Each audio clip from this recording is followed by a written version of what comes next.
Hey Bulls! While living on campus, you may need to request maintenance services. We're here to help.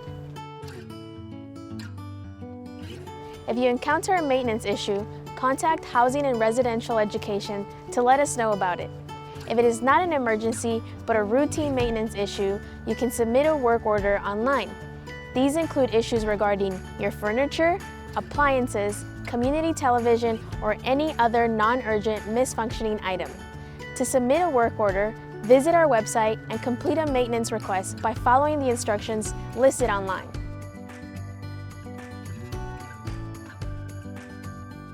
In maintenance emergency situations, call your building's maintenance number for immediate support. Village residents should call 813-974-0764.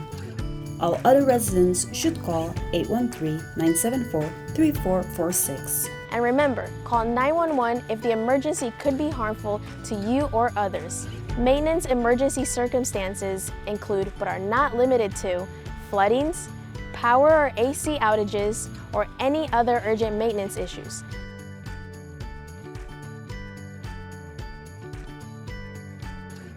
If an issue occurs between 5 p.m. and 8 a.m., contact your RA on duty for support.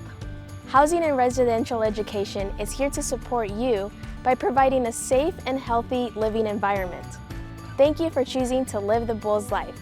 Go Bulls!